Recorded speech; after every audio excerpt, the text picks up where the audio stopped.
उत्तर प्रदेश सरकार द्वारा आज मेगा बजट जो है वो पेश किया गया है। लगभग 7,36,000 करोड़ का ये बजट है, जिसमें सभी वर्गों को ध्यान में रखते हुए एक बड़ा तोहफा जो है वो प्रदेशवासियों को दिया गया है। इस वक्त हम लखनऊ के हजरतगंज में मौजूद हैं। तमाम लोग हमारे साथ बातचीत के लिए मौजूद हैं। इनसे बात कर लेते हैं और जानते हैं आखिर इस बजट को लोग किस तरीके से देखते हैं। आज एक मेगा बजट जो है वो उत्तर प्रदेश सरकार द्वारा पेश किया गया, कैसे देखते हैं इसको? देखिए, बजट तो बहुत अच्छा है, लेकिन ये धरातल पे कितना उतरेगा इसको देखना पड़ेगा। मुझे लगता है सरकार को भ्रष्टाचार पे मान्यता दे देनी चाहिए।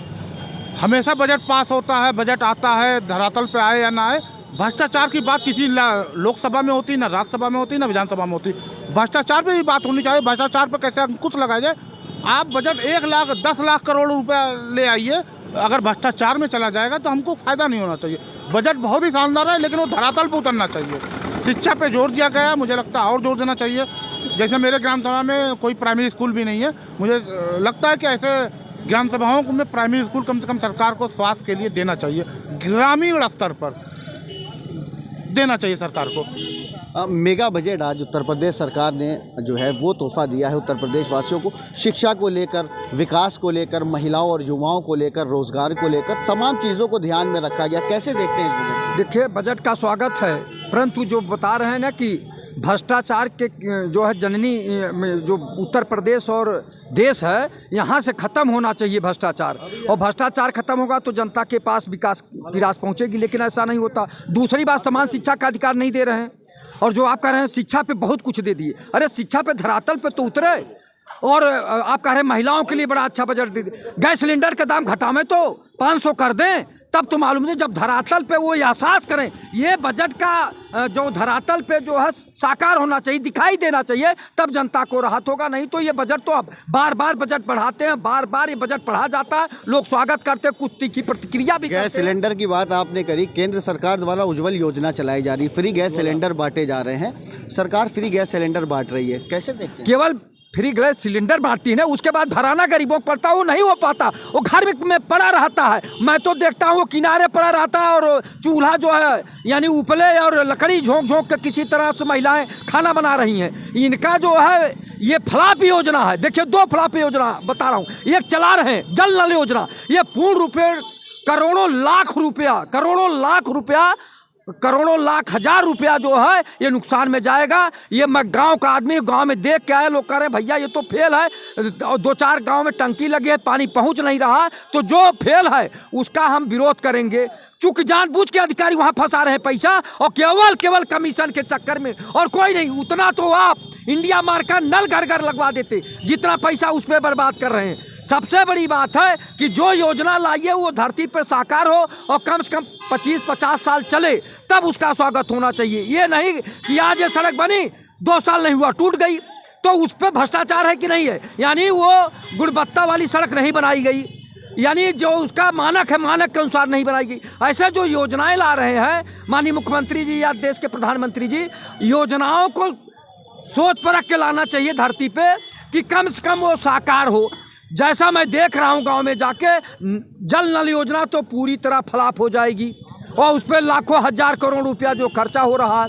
ये जो चीज़ें हैं, कुछ चीज़ें इनकी साकार हुई, जैसे थोड़ा सा गुंडों बदमाशों पे हल्का सा नकेल है, लेकिन इसमें भी अभी टॉप 10 अपराधी 75 जिले हैं, 750 अपराधी हैं लिखा पढ़ी में। इनके ऊपर कब बुलडोजर चलेगा, कब इनकी संपत्ति जब्त होगी, कब इन्हें जेल भेजा जाएगा, तब जाके उत्तर प्रदेश से जो है ये गुंडा माफियों का राज समाप्त होगा। कैसे देख रहे हैं इस बजट को?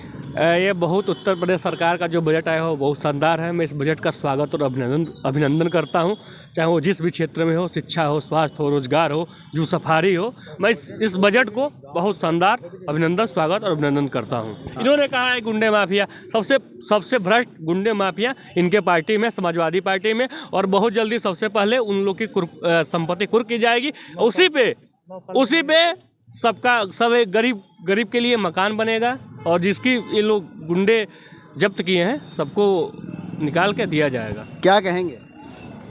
देखिए, बजट जो आया है तो बजट तो खैर बढ़िया ही है, और इन्होंने भी जो कहा जल के बारे में जो कहा, तो ये सबसे अच्छी स्कीम है। पहली बात तो ये है, कि आदमी जब शुद्ध पानी पीता है तो उसका शरीर बिल्कुल सही रहता है। और इनको ये नहीं मालूम है कि बुंदेलखंड और मध्य प्रदेश में पानी की क्या हालत होती है, किल्लत जो है वो इनको नहीं मालूम है। वहाँ 2-2 किलोमीटर से पानी पीने के लिए लेके आते हैं, 2-2 किलोमीटर से पानी जो है लेके आते हैं लोग। उनके लिए ये कितनी उपयोग है। और जैसे हमारे गांव में है, मान लीजिए नल लगा हुआ है, 330 मीटर 25 मीटर पे बोर हो जा रहा है, उस नल का पानी और जो टंकी से पानी जो वाटर सप्लाई वाला आ रहा है उससे बहुत अच्छे शुद्ध और बहुत अच्छी योजना है सरकार की है। हर घर जो जल से जोड़ा जा रहा है, ये बहुत अच्छी योजना है। इसका क्रियाकलाप लंबा है क्योंकि हर गांव सभा में हर उसमें देना है, तो उसके लिए टंकी बनाना, पाइपलाइन बिछाना, उसको सब नल देना, तो लंबी प्रक्रिया है। इस हिसाब से चल रहा है, उसमें किसी प्रकार का कोई दिक्कत। ये बताइए, घर घर जल योजना की बात आपने करी। उत्तर प्रदेश सरकार के द्वारा जल जीवन मिशन के तहत हर घर में नल की योजना जो है वो बनाई गई है और इसका लगातार काम जो है वो जारी है, तो इसके लिए क्या कहेंगे? भाई उसी के लिए तो मैं बोल रहा हूँ, केवल होर्डिंग लगाई गई है, जल नल योजना, जल नल पूरे देश के जो है रेलवे स्टेशनों पे, और कोई चौराहा नहीं बचा है, कोई गांव का उस तरह का नहीं बचा है। जल नल योजना और दीवारों पे लिखा जा रहा है स्वच्छ जल, ये है वो है।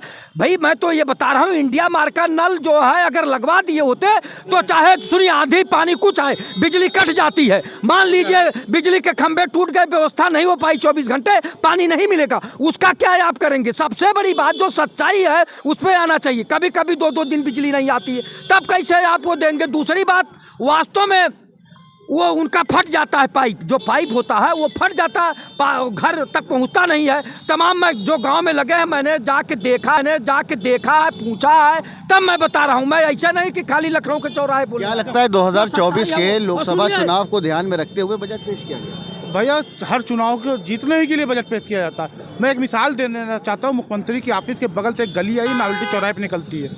उस गली में रोड बनता है, फिर 1 महीने बाद खुदाई होती है, जल वाले खोदते हैं, फिर रोड बनता है, फिर अगले महीने खुदाई होती है, केबल वाले डालते हैं।